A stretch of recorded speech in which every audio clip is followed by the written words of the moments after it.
Hi YouTube, it's Mark here from Mark's Movie Reviews. Today we're going to be reviewing Interstellar and The Shining.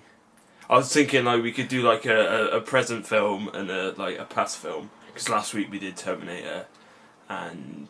It was Fast and Furious 7. Oh, that was it, yeah. Yeah, but anyway, yeah, that's But irrelevant. yeah, that is irrelevant. So yeah, Interstellar, what did you think? Even though you won't even watch it. I thought it was different. It is proper, like it proper messes with your mind. Like because I saw it in the cinema when it came out, and like it just, like I think you got to watch it again because we weren't really paying attention because we were playing FIFA at the same time. But I already know what happens because I saw it and you know, but like yeah, I thought it was really good. Like my mate absolutely loves it. The guy that I went to see it with, he mine was just blown. Yeah, it's really deep film, isn't it? Like it's really. It is, yeah. I mean, it was directed by Christopher Nolan, who did obviously Batman. He does quite a lot of Inception as well. He does quite a lot of mind-bending films. Yeah, to be fair, I did think when the film was first on that I was watching Batman. Because it's got all the same people. You've got the only people that are not in it is Christian Bale, but you've got Michael Caine, you've got Anne Hathaway. Yeah, you've got the dude who talks like Batman. What's his name? Main guy, like the main guy in the Matthew film. McConaughey, but he's not actually Batman. I thought he's not Batman. actually. Well, yeah, he's not in Batman. But yeah, the story basically follows. They're like they're basically space pilots, aren't they? Mm-hmm.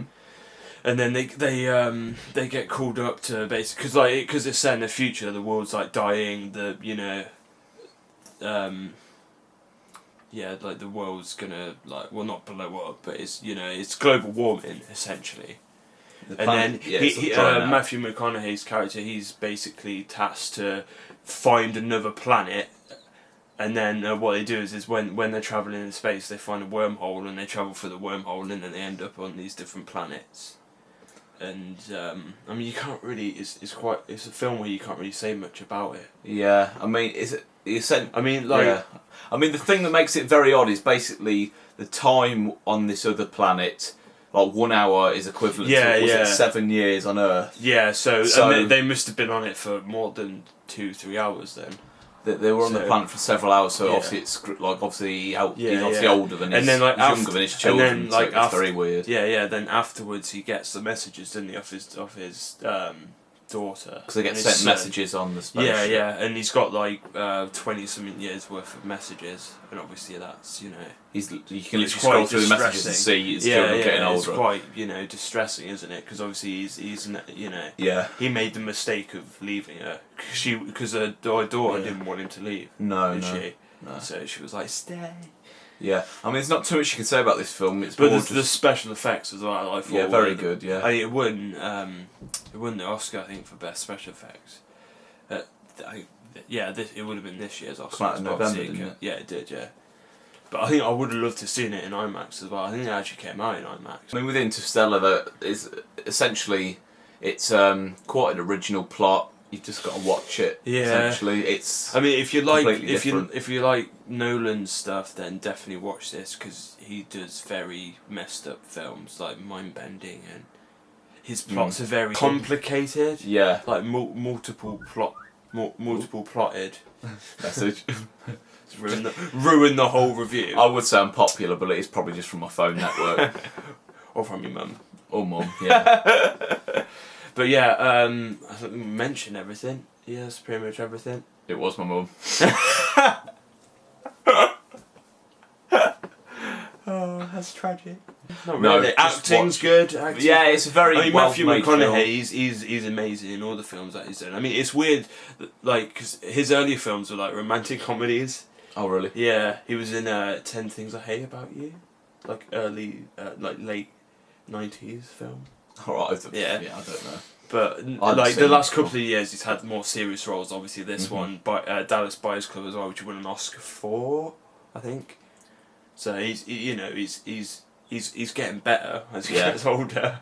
But Yeah, you can't really say much about the film without giving it away. Yeah, just go and watch it if you haven't already. Yeah, and pay attention, because I didn't. That's what I'm telling you, to watch it again. I'll watch it later. But, maybe tomorrow. You won't. Maybe I won't. But yeah, I would say I would give it 4 stars. I don't even know, 4.5 stars out of 5, I reckon, because I really enjoyed it. It's a bit long. It's just under 3 hours, but I think, like, you know, it suits it because it's quite a complicated, structured plot. I'd give it like 3.5, 4. Yeah, maybe 4. I think it was a very long film. I think it was longer than it needed to be. Yeah, it does. There's bits where it does drag on. To be fair, there's chunks of that film where I could go, did they really even need that in? Yeah, I know. Yeah, that's the case with like longer films. Like, you know. I think they could have cut that up quite a lot, and it would have been just as good. Yeah. But yeah, our second film, The Shining. I've seen that film. Oh God, loads of times. Yeah, I've seen it a few. Yeah, and it'd be in my top 10. And mine. Of all time. Yeah, ever. No, it's just flawless, isn't it?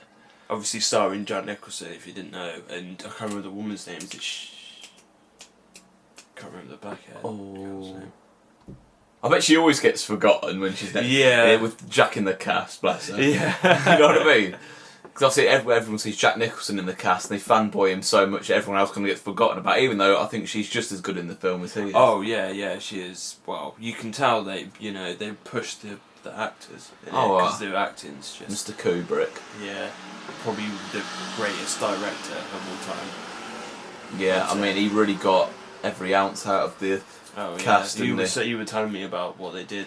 Yeah, I'm not entirely sure from what point to which point it is, but it's essentially the scene where Wendy, which is Jack Nicholson's wife in the film, discovers his papers with all the writing on, I won't say because it's a spoiler. But that point all the way up till about 10 minutes later, like actual 10 minutes of film time. Wait, did you just give away a spoiler? No. Oh, you didn't? No, that's what I'm saying. Oh, sorry, I thought you said you did.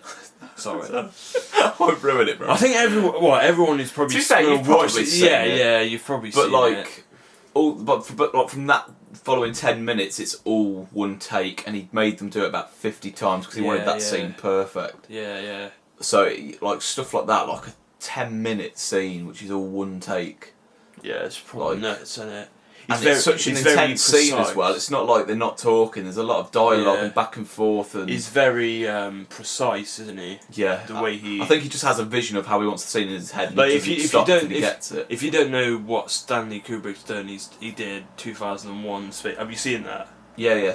Amazing. Space Clockwork Orange. Didn't he do Eyes Wide? Yeah, that was his last film. Yeah. All of his films are very it's got like a smoothness to them. Like the way he films it, it's very like, especially The Shining. Like when it's going through. Yeah, I've got to say, with The Shining, I couldn't even say what's so good about it. In reality, I feel like it should be a really boring film. Yeah, but it's just I think the most watch it. The most important thing about it though is the sound, because the sound is sounds perfect. It's honestly, it's probably my favourite sounding film. Yeah, favourite film. Like for sound, you know, the music, aspect. the ambient noise, just everything about it. It makes it what it is, and it's terrifying. Yeah, people turn off the film just purely through the tension of it because they can't bear to anticipate what's going to happen. But like, because like. It's supposed to be a horror, but I don't think it is. I think it's a thriller with horror elements. Yeah. But then again, maybe 35 years ago in 1980 when it came out, that was like the scariest thing, so you would have considered it a horror. But I actually saw this film at the cinema about 3 years ago because they re-released it as I think it was part of an anniversary, and I obviously never seen it in the cinema because I wasn't even born when it came out, and then they re-released it, and it was just like, it's probably the best experience I've had in the cinema, like apart from watching Mad Max. The essential plot is a man and his family go to a hotel which is shut for the winter for 5 months, and he's applied to be the caretaker for the hotel. He gets the job and it's literally just him, his wife and his son in the hotel for 5 months. And they get very isolated, don't they? Yeah, and that's all we can say really on it. You don't really want to give anything away, do you? Not really. No. Not if you've already seen it. I'd say if you haven't seen it, just that's the plot, and check out his other films as well, Stanley Kubrick's films, because they're like just some of the best films. Did he do Jaws, or is that a really stupid? No, that is that was Spielberg. Yeah. Just remembered as I said it. Oh god. The sound was just, oh my god, like even on normal TV the sound's like amazing, but with surround sound it's like you're looking behind, you know, because it's that tense and that. It's like what? Terrifying. You're looking behind. Yeah, like because obviously you got surround sound, haven't you? And it's like someone's like. Oh right, sorry. You know what I mean? Yeah. Yeah, sorry, I meant to. Yeah, it's like someone's like walking behind you, or. Yeah, I just loved it. And it's, like I said, I'd love to see it in the cinema. Yeah, I hope it gets re-released again in like 10 years. Yeah. I'll have to go. What would you rate it then? 5 stars. 5. 6 stars out of 5. But yeah, that concludes this review show. Yeah, for the week. That's it. But this is like the most consistent I've been on my channel since I started it. It's my influence. Yeah, it probably is. You're not even like a special guest now. It's just like with Liam. Mark and Liam's movie review. Should rename it that actually. But yeah, I don't know what do you want to review next week. We should watch Nightcrawler next week. Right, Nightcrawler and The Imitation Game, I think. Yeah, we'll rewatch. They're 2 recent films. Yeah, we'll rewatch them next week, next Monday or something. I need to watch Nightcrawler. I think The Imitation Game is fantastic. Yeah, it was a good film. But yeah, anyway, that's a wrap. We'll see you next week, hopefully. Bye. Right, see ya. Bye. The Juggernaut.